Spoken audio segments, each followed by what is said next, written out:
Tead, ma kõigepealt, Sergei, ma uurisin su tausta muidugi palju, ma jälgisin Facebookis, tean su tegemistoimetusi päris hästi, aga siis ma hakkasin uurima su tausta, et kus sa tuled ja mis sa oled teinud, see oli väga põnev, et sul oli päris korralik teekond selleks arstiks saamiseks, et sa tulid ju Venemaalt siia, sa õppisid seal Venemaa ülikoolis ja siis sa tulid siia ja sa justkui pidid nullist alustama. Ja oli hea, et sellel ajal või tollel ajal ei olnud veel need tingimused ja ka sisseastumise tingimused, sealhulgas ka residentuuri, need ei olnud nii karmid. Nii et ma mäletan seda väga hästi, kui väga ausalt rääkida, kui halb või kui minu eesti keel oli, kui ma residentuuri sisse astusin. Ja ma olen tänulik siiani õppejõududele ja arstidele, kes on mind vastu võtnud residentuuri. Ja ma ei saanud sisse astuda kardioloogia residentuuri, südamehaiguste residentuuri, sest ilmselgelt minu teadmised ja minu keeleoskus ei olnud piisavalt hea selleks. Okay. Ja siis minu teine valik oligi peremeditsiin. Ja sain selle pärast. Aga see teekond oli ka natuke kirjum veel selle tõttu, et kui ma alles tulin Eestisse, ma töötasin ju tehases. Nii et siis kelnerina veel Swiss-hotellis üle aasta ja baalisaalis ja mäletan siiamaani, kuidas ma garderoobis teenindasin ka ja seda kõike. Mul ei ole üldse häbi, sest isegi see oli lihtsalt, mulle meeldis see töö, ütlen väga ausalt ka ja kuidas need inimesed seal olid soomlasi mäletan väga hästi, kes mulle ka teeraha andsid. Okay. Nii et paralleelselt õppisin keelt. Nii et. Ja õppisid inimesi tundma ka vist päris hästi. Ja ma olen seda sama tööd teinud ka kelneri tööd, et ütleme nii, et ma täna seda ei teeks, aga mul on hea meel, et ma seda tegin, siis see andis iga erinev kogemus ja see, kus sa pead väga palju erinevate inimeste kokku puutuma, annab edasiseks eluseks lihtsalt nii palju juurde. Aga kuidas sa sellest peremeditsiinist jõudsid ennetusmeditsiinini? Selles mõttes, et see on ju selline nagu päris hea kõrvale põige või? Jah, päris hea. Aga nii nagu sa tead, praegu on selle ennetusmeditsiiniga nii nagu on, et ennast ennetusmeditsiini arstiks nimetada ei tohi. Nii et ma otsustasin, et hakkan ennast nimetama tervise optimeerimise arstiks, elustiili tervise optimeerimise arstiks. Vaatame, kas selle vastu tuleb ka mingi vastukaja, et niimoodi ka ei tohiks ennast nimetada. Terviseameti võib-olla ka Sotsiaalministeeriumi poolt, ei tea, kes veel tahab midagi vastu öelda sellele. Aga see, millega ma tegelen praegu, on sisuliselt üldarsti töö, aga lihtsalt tegemata töö. Tegemata töö, milleks ei ole aega, milleks ei ole piisavalt teadmisi kindlasti, sest nii palju, kui ma olen juurde õppinud, eks ma olen peremeditsiini residentuuri lõpetanud ja pärast seda veel olen ka siiani, olen ametlikult ka perearst, nii et kuidas süsteem töötab, ma tean väga hästi ja milliseid ravimeid ja kõik raviteekonnad on mulle hästi tuttavad. Ja tahaks, et inimeste jaoks oleks rohkem aega arstil. Aga samas ei pea olema arst, see võib olla ka õde või mõni muu tervishoiuspetsialist, coach, aga lihtsalt, et inimene tunneks, et keegi on huvitatud temast ja et sellel inimesel on aega tema jaoks. Sest praegu kahjuks, kui sa oled kas riiklikus või isegi erasüsteemis, nii nagu sageli ajalehtedes kirjutatakse, et inimene võib minna pigem kliinikusse mitte sellepärast, et seal on paremad teadmised või uuringud, aga sellepärast, et teda seal rohkem kuulatakse kui riiklikus süsteemis. Isegi see võib olla ka juba meie suur eesmärk meditsiinis. Sest robotiteks me ei muutu, vastupidi, see keskkond ei soosi väga seda, et tahaks rohkem inimlikkust, ütleks niimoodi. Aga sul oli mingi tõuge ka selleks või selles mõttes, et sa ei otsustanud suvalisel hetkel hommikul olid hommikuohvi, mõtlesin, läheks ennetusmeditsiini. Sul oli endal, kas ma mäletan õigesti, et sul oli diagnoositi mingisugune konditsioon? Jaa. See oli kevadine aeg ja oligi nii, ma läksin puhtal profülaktilisele uuringule ja see muutis minu elu. No õnneks midagi väga sellist surma ohtlikku ei ole, aga see diagnoos ikkagi siiamaani minuga ja lihtsalt mõtledagi sellele, et kui sa elad justkui tervislikku elu ja aitad teisi, aga ise ennast aidata ei oska. Ja see hetk muutis minu elu. Sellest ajast saadik ma hakkasin rohkem uurima, lugema, podcaste vaatama, hakkasin ka kõikvõimalikud konverentsid, integratiivse meditsiini, funktsionaalse meditsiini, holistilise meditsiini teemadel. Igal pool olen seda infot uurinud ja osalenud, nii et saada vastuseid just minu tervisehäire osas. Ei saanud, aga olen päris palju muud juurde õppinud. Nii et see aitab mind ka praegu. Okei. See on huvitav, kui sa mainisid sõna holistika, siis kui sa võtad tänapäeval ühe keskmise teaduse usku, ma näitan jutumärkides, teaduse usku, rangelt teaduse usku inimest, kes on see usun teadust rinnamärk, käib rinnas ringi on ja kui sa ütled talle sõna holistika, siis tal tõusevad seljakarvad püsti. Ta ütleb, et see on täielik bullshit, on ju. Et see on veidi, sest minul on midagi sarnast lugu. Ma olen nii-öelda sellise biohäkkimisega, nagu täna tahetakse seda hästi palju rääkida, on ju, biohäkkimine. Ma olen sellega tegelenud umbes 2013 aastast, sest mul on olnud väga-väga pikalt üks krooniline nahakonditsioon, dermatiit, millest ma ei ole mitte kuidagi lahti saanud. Kui ma läksin dermatoloogi juurde, siis nendepoolne vastus oli põhimõtteliselt, me teame, mis see on, me oskame selle nime panna, me ei tea, miks ta tekib, me ei tea, kuidas seda ravida ja sa peaksid lihtsalt õppima elama sellega. Head päeva. Ja siis mul oli samamoodi, et okei, ma justkui pettusin selles meditsiinisüsteemis, et kuidas inimene selles valges kitlis, keda ma usaldan, on arst, on ja teadus. Inimene ütleb mulle, et lahendust ei ole, mine vaata ise. Aga see justkui, ma olen väga tänulik sellele diagnoosile, sellepärast, et siis ma hakkasingi ise uurima, ise otsima. Tänaseks ma olen vist kõik võimalikud dieeditüübid läbi proovinud, kõiksugused alternatiivsed meetodid joonud, kõiksugu happeid sisse, mida sa suudad välja mõelda, mis kunagi meediast on läbi käinud, proovin. Mitte, et mõned ütlevad, et see on ohtlik on ja nii edasi. Ma olen lihtsalt selline inimene, kellele meeldib proovida. Päeva lõpuks on see, et sa tahad leida, kui sul on mingi krooniline haigus, millel sa ei saa abi, siis sind ei huvita see, mida sulle öeldakse, vaid sa mõtled, kuidas ma ise võtan vastutuse, kuidas ma leian selle lahenduse sellele ja sa hakkad kõike proovima. Ja siiamaani proovin igasuguseid asju, nagu sa näed, mul väga dermatiiti näost täna ei ole, sest ma olen sellega ise väga palju tegelenud, aga see süsteem on tõesti, tundub mulle vägagi katki.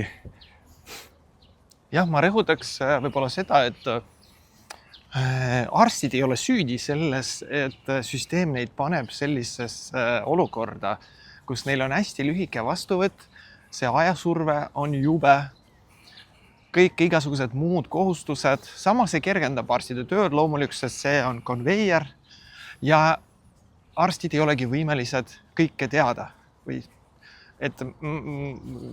teadma. Teadma, jah. See on keeruline ja sellepärast mina oma töös kasutan aina rohkem tehisintellekti. See aitab mul veel rohkem panustada või tekitada sellist, kui me räägime holistilisest lähenemisest. Et ma ei ole seal üksi, mul ei ole kedagi, kes mind aitaks, kes annaks mingeid soovitusi, nii et ma otsingi erinevatest allikatest. Ja sina oled väga tubli selles mõttes, et tõesti sa rääkisid, et inimesed justkui otsivad abi, või otsivad võimalusi nendest probleemidest lahti saada, aga kõik ei otsi.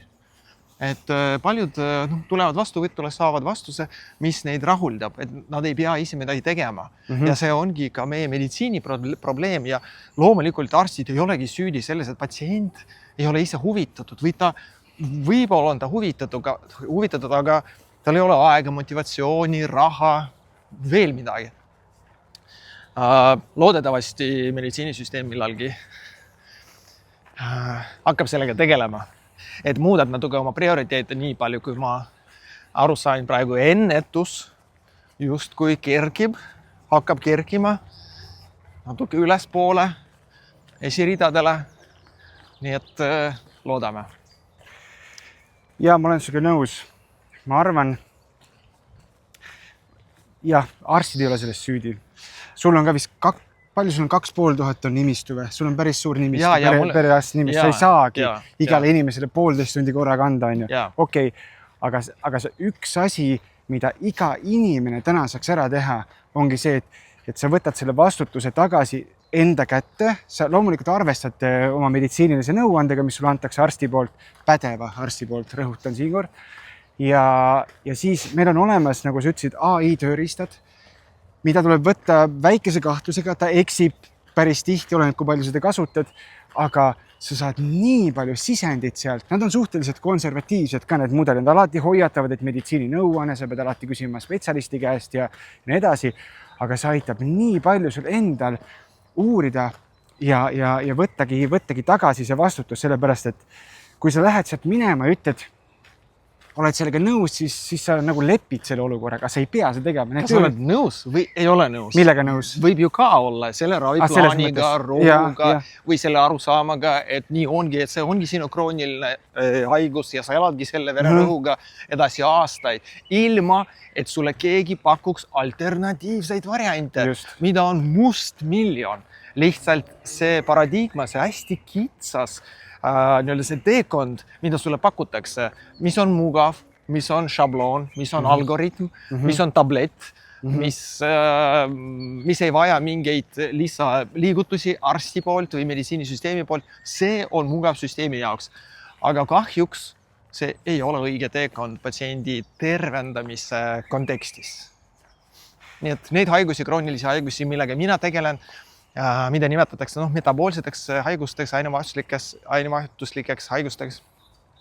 Kõik, mis on kuidagi insuliini, leptiini resistentsusega seotud, kogu selle süsteemiga, neid on väga palju, alustades kõrgvererõhutõvest, diabeedist, ülekaalust ja lõpetades viljatusega ja Alzheimeri tõvega. Nii et tõesti, siin on väga lai,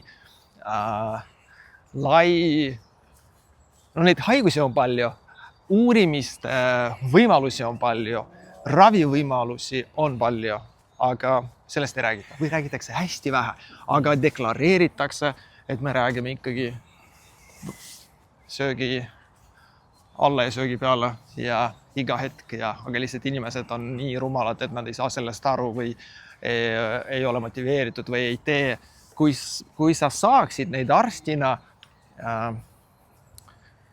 panna huvi tundma selle vastu, siis, kui sa selgitaksid neile, siis nad hakkaksid seda tegema. Muidu, kui sa ütled neile lihtsalt söö vähem, liigu rohkem, keda see motiveerib? Mitte kedagi. Jällegi küsitakse, et need 2 muna nädalaseks. See on lihtsalt, ma kuulen seda iga päev, et mul on kõrge kolesterool, arst käskis mulle mitte rohkem kui 2 muna päevas süüa. Kas need 2 muna, kas need 3 muna, siis see 3. muna on see, mis sinust tegi inimese, kes on siis 50 kilo raskem, kellel on kolesterool 10, kellel on vererõhk 200. Kas see oli see 3. muna? Vabandust. Ansel Keys. Ansel Keys, jah. Tema on see mees, kes populariseeris, tõi välja mingi seose kolesterooli ja satureeritud või küllastunud rasva vahel. Ja siis see oli 50-tel vist. Ja siis oli margariini ajastu pikalt, ütleme nii. See on lihtsalt üks teema. See on üks teema, okei. Aga ma arvan, et siin on inimestel see, et me oleme sellises vahepealses seisus, kus vanakooli inimesed pole veel leidnud seda ligipääsu selle tasuta infole, mis kõigil on kättesaadav. kus sa saaksid seda meditsiininõu justkui küsida. Üks näide jälle, hiljutiselt mul isiklik näide. Ma ei mäleta, mis kontroll, ma vist tahtsin uurida üldist tervislikku näite, nagu paar korda aastas teen vereanalüüsi ja nii edasi. Käisin perearsti juures ja siis mul tuvastati verest see H. pylori bakteri mega kõrge näit, see oli mingi 600. Ma ei tea, see vist peab olema mingi kuni 20-30, see oli 600. Ma ütlesin, okei. Siis ütles kolmikravi ehk 2 antibiootikumi ja esomeprazol on ju, et maohapet alla lükata. Ja ma leidsin ühe spetsialisti Eestis, keda Liina soovitas. Ma proovisin sellist natukene leebemat, võib-olla looduslikumat lähenemist kõigepealt selle ravile. Ma ei võtnud isegi välja neid antibiootikume. Kahjuks see ei andnud positiivseid tulemusi lihtsalt pärast kõiki neid aastaid, kui ma olen oma mikrobiomiga tegelenud, ma ei tahtnud kohe lüüa neid, panna laksu mitme antibiootikumiga. Nii. Aga siis ma otsustasin, okei, see ei toiminud, siis nüüd ma proovin seda. Aga jällegi, ma tegin eeltööd, ma vaatasin, mis toidulisandeid, mis probiootikume. Eestis käsimüügis ei müüda nii kangeid, mida sul on vaja selle ravi jaoks. Ja kõik mingisugused maolimaskesta toetavad erinevad need lisandid ja siis pärast need prebiootikumid, ühesõnaga kogu kompott ravi, kompleksne ravi. Siis ma küsisin ma tegin selle eeltöö ära, siis ma küsisin oma perearsti käest, okei, teeme selle ära, aga kas ma probiootikumi peaksin ka võtma, siuke väike test. Ta ütles, võid, kui sa tahad. Kujutas ette või? Võid, kui sa tahad. Et vahet ei ole, paneme sul laksuga peale need ravimid, aga mis pärast saab, ei huvita, peaasi, et saab sellest bakterist lahti. Aga kui sa hakkad vaatama kroonilisi haigus, sina oled sellega hästi kursis, siis mikrobioom on väga tihedalt väga paljude süsteemidega seotud ja kui sa hakkad kui sa selle eest ei hoolitse, siis tihti on see, et see ravi pärast on väga-väga pikaaegne. Sa võid väga-väga tuksi keerata oma selle mikrobiomi. Kuidas sinu kogemus selle mikrobiomi teemaga? Palju sinu praktikas on neid inimesi, kellele sa oled pidanud minema just selle mikrobiomi peale, et vaata, mis seal on hästi või halvasti? Ma kohe vastan sellele küsimusele, aga enne ma vastan või ma lihtsalt jagan seda tunnet, mis mul tekkis siis, kui sa hakkasid oma arstist natuke negatiivselt siis rääkima. Et arsti seisukohast sinu praegune kõne oleks sõimav, oleks ebaõiglane, oleks selline halvustav, väljapaistev nagu rohkem millekski. Aga kahjuks nii ongi, et väga sageli meditsiinitöötajad ei saagi aru, miks patsient otsib lahendusi, sest lihtsalt need ei ole võimelised aru saada seda, mis on patsiendi algpõhjus. Sinul oli üks väga kindel algpõhjus, sul on krooniline haigus, sa oled väga palju vaeva näinud, aastaid oled ennast ravinud ja oma mikrobiomi parandanud. Ja kui sulle määratakse ravi, mis nullib ära kõik sinu võimalikud saavutused just sellel eesmärgil, et ühte kindlat bakterit ära hävitada, tõesti, et lihtsalt neid teadmisi peab olema peas nii palju sellel spetsialistil, kes sellega tegeleb. Ja ta peab ka sinu isiklikust murest aru saama ja iga inimese murest, kes tema juurde vastuvõtule tuleb, ta peab niimoodi aru saama ja süvenema. See on võimatu kahjuks. Selle poole pealt kas ma kaitsen siis arste või ütleks niimoodi, et me kõik oleme oma elude peremehed, perenaised ja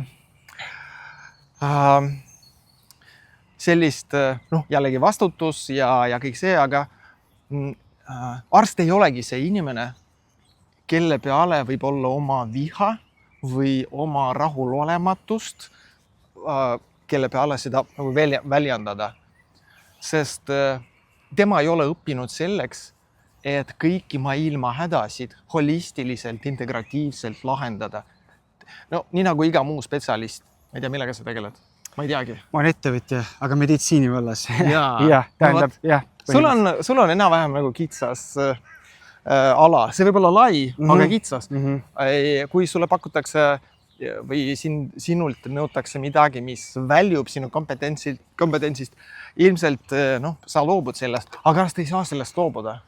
Tema peale minnakse, inimene läheb, muutub pahaseks, et miks ei teata. No nii on, et jah, nooremad arstid võib-olla on natuke rohkem sellised pealehakkajad, et on neil veidi kergem sellega tegeleda. Aga minnes tagasi mikrobiomi juurde. See on väga suur teema ja ma ei pööra sellele väga palju tähelepanu oma videotes, aga küll ma hakkan, sest kõik need võimalikud tellijad on meil olemas, soolestik aju, soolestik nahk, soolestik hambad, soolestik mis iganes, kõik need on olemas. Ja lekkiva soole sündroom ei ole aastaid tunnistatud. Seda võib ka muud moodi nimetada, aga ikkagi selge see, et see on üks seesama seisund. Ja sellega peab tegelema, aga me ei oska. Me lihtsalt ei oska. Nõukogude Liidu ajal sellele palju rohkem tähelepanu pööratud ja praegu veel teistes riikides, naaberriikides samuti palju on olemas isegi kliinikud, soolekliinikud ja sellised, mis spetsialiseeruvad sellele, näiteks Saksamaal või Austrias, aga meil kahjuks seda ei ole, sest turg on väga väike ja see on ka probleem. Kõige kurvem kogu selle asja juures on see, et on tekkinud selline nagu halvustamise, pisendamise, tühistamise kultuur. Et kui sa natukene astud välja sellest peavoolu nagu narratiivist, siis sind kohe põrmustatakse. Come on, Sergei, meil on Eestis väga populaarsed Facebooki grupid, mis on pühendatud sellele, et inimesi materdada. Kui sa oled isegi teaduse inimene nii-öelda, meditsiinispetsialist, varem olid need lamemaalased, keda tümitati, antivakserid. Aga täna, tulles lähme järgmise teema juurde, siis sina oled nagu see süsteemi vastase liikumise nagu poster boy, mitte nagu teadlikult. Sina lihtsalt räägid sellest, mis sina leiad, et on õige ja ma väga kiidan sind selle eest. Aga on suur grupp inimesi, kes kas teadlikult või lihtsalt kaasa minnes selle vooluga, kuidagi sa jääd neile nii hambusse. Mis värk sellega on? Jaa, see on väga hea küsimus. Ja kõik tahavad oma kogukonda kaitsta. Ma ütleks niimoodi, oma seisukohti kaitsta sellega, millega on nemad harjunud, nad soovivad seda kaitsta. Ja see on ringkaitse. See jällegi on harjumus, on algoritmid, šabloonid, mille juures on väga hea. Sa saad alati tuge, sa tead, et sa ei ole üksi. Kui sa nii nagu sina ütlesid ka, et kuigi need asjad, väited, mida ma räägin, ja ma leian alati neile põhjenduse, teadliku põhjenduse või teadusliku ja tõenduspõhise, nende inimeste jaoks ei kõlba see. Ei kõlba. Nende jaoks kõlbab ainult see, mis on nendepoolne. Ja ei olegi meditsiinis sellist mustvalget. Lihtsalt ei ole. Isegi kui me räägime nendest haigustest, mis on mingid akuutsed infarktid või traumad, nende taga on ka mingi taust, mingi foon, millega me peaks tegelema. Ja kui kolesterolist rääkida või infarktist, kuni 50% inimestest oli üks väga huvitav uuring, minu meelest UK's, kus 50% inimest, kes on sattunud EMO-sse infarktiga, nendel oli kolesterooli tase normipiirides. Nii et näiteks see, aga ka palju muud. Et elustiil on see, mis loeb miskepärast. See ei meeldi enamusele, ei meeldi meditsiinile, et elustiil on niivõrd võimas, et see võib haigusi ravida pöördumatult. Ei meeldi ka süsteemile see, et keegi räägib seda, mis on sellisest klassikalisest narratiivist kõrvale kalduv. Kus on see piir, millal ma veel võin rääkida ja millal on see juba ohtlik ja tabuu ja see on keelatud ja kohe pannakse postile ja tühistatakse ja mida iganes. Nii et, aga ma olen uhke selle üle, et teie kõik mind toetate, sest see ongi see, siin loomulikult võib rääkida egost, et ma tahan olla selline populaarne arst, kes ei taha, aga minu sügavamad soovid on sellised, et te kõik oleksite terved, et mina oma teadmistega tervendaks teid, nii nagu ma iseennast soovin tervendada. No ilmselt jah, neid põhjused on sügavamad, miks ma soovin teistele seda infot levitada ja neid tervendada, sest mina ise ei saanud sellist teadmist. Kui mina lähen praegu oma arsti juurde, oma perearsti juurde, ma ei saa sellist teavet, mida ma soovin saada. Ma ei saa holistilist lähenemist. Ma saan tableti, ma saan ärevushäire diagnoosi ja kõik. Ja sellega lähen koju ja nii on. Et me elame lihtsalt erinevates süsteemides nende inimestega, ma ütleks niimoodi. Ma olen nõus. Ma arvan, minu isiklik arvamus on see. Seal on kaks põhjust, miks selline käitumine on. Üks arstide poolt muidugi hirm, sest nii kui sa astud sellest süsteemist välja, sellest kollektiivsest mõtlemisest välja, siin võib-olla sa jääd oma töökohast ilma. See on väga realistlik seisukoht. Ja teine on lihtsalt see, et kui sa oled ikkagi terve oma elu, kui sa oled õppinud 10 aastat meditsiini, et üldse hakata praktiseerima ja sa tead tõdesid, ja siis üks hetk keegi hakkab mingit muud rääkima, et sulle ei ole õigus, siis seal tuleb see ego mängu, vaat ei, ma jään sellest kinni. Miks on nii, miks on mingisugused need uurijad, teadurid, kes on mingit ühte teemat aastakümneid õppinud, järsku keegi tuleb, lükkab selle ümber. Ta lihtsalt ei ole nõus, ta ei ole valmis seda vastu võtma. Nii et ma arvan, et see on üks asi. Aga kui palju, see, mis sa täna teed, ennetusmeditsiin, sul on oma kliinik, sa võtad inimesi vastu, see on üsnagi kallis teenus, sul on kallid igasugused paketid ja programmid, et kuidas see info, mida sa tead, mida sa edasi annad inimestega sotsiaalmeedias, kuidas see kandub üle nendele inimestele, kes sinu selles perearsti nimistus on? Kuidas sa saad selle lühikese ajaga, mis sa neid vastu võtad, kuidas seda edasi anda? Või kas tänapäeval 2026 aasta sotsiaalmeedia äkki ongi see üks kanal, kus sa saad nagu laiemalt seda edasi anda? Ja kahjuks riiklikus süsteemis vastuvõttude arv on mul praegu väga väike. Nii et enamasti ma võtan eras, sest siis on mul rohkem aega patsientide jaoks, see on peamine. Ma olen enda jaoks lihtsalt ära otsustanud, et see abikvaliteet, mida ma saan inimesele anda, see on väga piiratud. Kui ma töötan oma nimistu patsientidega, nende jaoks on mul 15 minutit, aga ma pärast teen veel mitu tundi tööd, kirjutan neile kirju ja minu vastuvõtud on alati pikemad selles mõttes, et 15 minutiga ma ei jõuagi, et vastuvõtud on pool tundi ja ma poole tunni jooksul ka ei jõua. Ja kui mul isegi oleks tund sinuga, ma poleks jõudnud ka tunniga. Ma alati jään natuke hiljaks, kõik minu patsiendid teavad, et ma alati jään vastuvõtu ajaga hiljaks 10-15 minutit, no lihtsalt ei jätku. Ma tahan ja veel uurida ja veel rääkida. Ja ei jõuagi, et ongi selline vastus, et kui sa oled nii pühendunud, jah, ühe vastuvõtu jooksul kindlasti ei jõua, aga meil puudub meditsiinis selline süsteem nagu coaching või nagu juhendamine või mingisugune selline nõustamine regulaarne, mis on uuringute kohaselt üks efektiivseimaid viise, kuidas inimese tervist edendada, aidata tal püsida hea tervise juures ja saavutada neid tulemusi, mida sa soovid. Nii et sa oled üks populaarne karakter täna. Sul on perearsti nimistu, sul on see Facebooki grupp, või leht, mis sai 20 000 jälgijat just täis, on ju.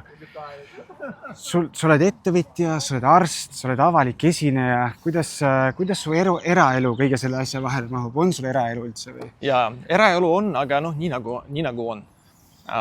Et aega on väga vähe muudeks tegevusteks. Ja ma olen töötanud päris pikalt ilma mingisuguse abita, et alles hiljuti sain ma endale püsiva assistendi, kes aitab mind väga palju. Ja no veel paar inimest, kes aeg-ajalt aitavad muude tegevustega. Aga nii ongi, see peaks olema meeskonnatöö selleks, et sa saaksid enam-vähem olla see, kes sa olla soovid. Sa üksi ei saada seda kõike hallata, eriti kui me mõtleme sellele, mis oli näiteks 50 aastat tagasi või 100 aastat tagasi. Sul oli lihtsalt üks mingi kindel töö ja sa olid ainult ühe selle tööga seotud ja sul ei olnud mitte mingeid muid kohustusi, aga praegu see multifunktsionaalsus, see tapab meid. Ja mind tapab ka tasakesi ja loomulikult see eesmärk teha niimoodi, et rohkem inimesi saaks korraga abi ja et meil on plaanis igasugused konverentsid ja sest just selle kaudu tahaks inimesteni jõuda rohkem ja sellises formaadis, mis neile rohkem sobiks. Muide, oli üks ka mõte. Loodan, et see millalgi õnnestub lähiajal teha koolitusi, tasuta koolitusi nagu kool, näiteks ülekaalukool, diabeedikool, terveperekool. Aga peamine takistus minu peas on praegu see, et kui ma kirjutan näiteks kusagile valitsusele ja pakun neile seda teha, siis nad võivad mulle vastu kirjutada, teate, meist mitte sõltuvatel põhjustel me kahjuks teile neid ruume pakkuda ei saa.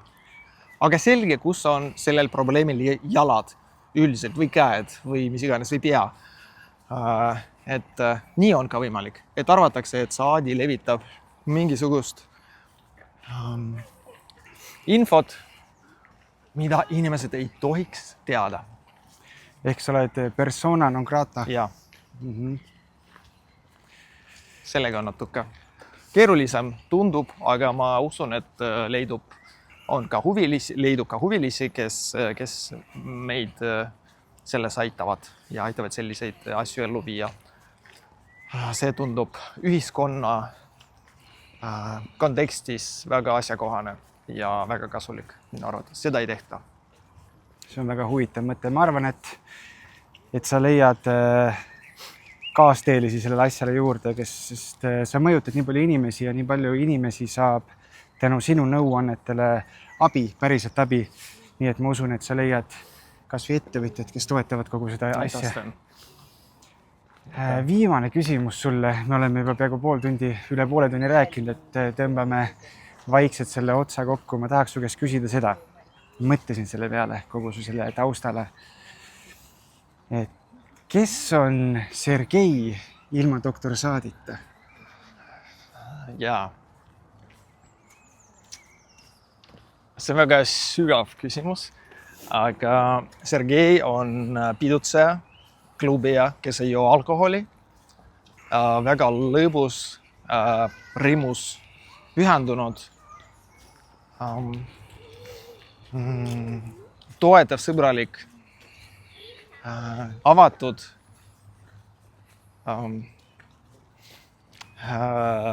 seltskondlik mees, kes lihtsalt armastab elu ja armastab teisi.